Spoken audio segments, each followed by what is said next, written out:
Hello সবাইকে, তোমরা সবাই কেমন আছো? আমি তো খুব ভালো আছি। আরে আমি ভালো থাকবো না কেন? আমি তো যাচ্ছি পুজোর বাজার করতে। কারণ 2 দিনের জন্য বাবার বাড়ি এসেছিলাম, আর তখনই বাবা বললো চল তুই তো চলে যাবি, বাজারটা করেই নিয়ে আসি।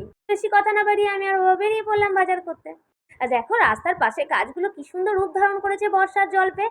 আর সামনে শরতের আকাশ যেন মেঘগুলো ভেসে ভেসে যাচ্ছে। উফ, দৃশ্যটা যেন সুন্দর, মনটা পুরো জুড়িয়ে যাচ্ছে। আর ছোট থেকে এরকম ভাবে আমি আর বাবাই বাজার করতে গেছি। সঙ্গে কেউ, মা তো যায়ই না, আমি আর বাবা ছাড়া কেউই থাকে না। সঙ্গে বুনি অবশ্য থাকে, পর থেকে ও একটু একটু আসে, তবে সব বছর আসেনি। তো চলো আমরা যাই বাজারে। আর তোমাদের সাথে গল্প করতে করতে আমিও চলে এসেছি মার্কেটে। আর দেখো দুই পাশ দিয়ে প্যান্ডেলগুলোকে কিভাবে গুছিয়ে নিয়েছে। আর তো 1 মাস বাকি, বলো বেশি তো দেরিও নেই, প্যান্ডেল তো তাদেরকে করতেই হবে। তো বেশ ভালোই লাগছিল। আর আমি গল্প করতে করতে আবার চলে এসেছি বাজারে, দোকানের সামনে। দেখো যে দোকানে আমি বাজার করি, মানে প্রতি বছরই করি, গত 10 বছর ধরে এখানেই করি আমি বাজার। কারণ এখানকার কালেকশনগুলো আমার খুবই ভালো লাগে। কারণ এখানে বাচ্চা থেকে বুড়ো সবারই একদম মন পছন্দ মতন জামাকাপড় পেয়ে যায়। কোথায় দেখো দোকানটা তোমাদেরকে দেখিয়ে দিচ্ছি। এটা রাধাশ্যাম ফ্যাশন। এটা কিন্তু অবশ্যই বোলপুরে, কিন্তু অন্য কোথাও আমি বলতে পারবো না, কিন্তু এটা হচ্ছে বোলপুর শান্তিনিকেতন যাকে বলে, সবাই চিনবে এক ডাকে।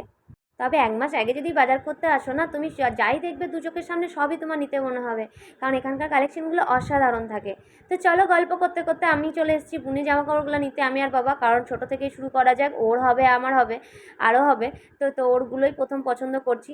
ওর আর আমারটাই প্রথম। আমার বাবা বললো যে প্রথমে তুই তোদের দুজনে নিয়ে নে, তারপরে বাকিগুলো নিচ্ছি। তো বুনিরটা দেখতে দেখতে বাবা বললো চল এই জামাটা খুব ভালো লাগছে, তো বুনির জন্য একটা জামা নিয়ে নিলাম।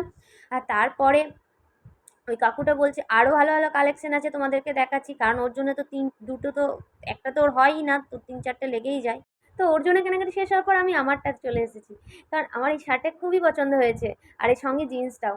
তো আমি এই দুটো কিনে নিয়ে নিলাম, বাবার পকেট ফাঁকা করে দিলাম। যাই হোক, এতে বাবা কিছু মনে করেনি ঠিকই, কিন্তু আমার নেওয়ার কথা ছিল না। টাটা, আজকে ভিডিওটাই পর্যন্ত।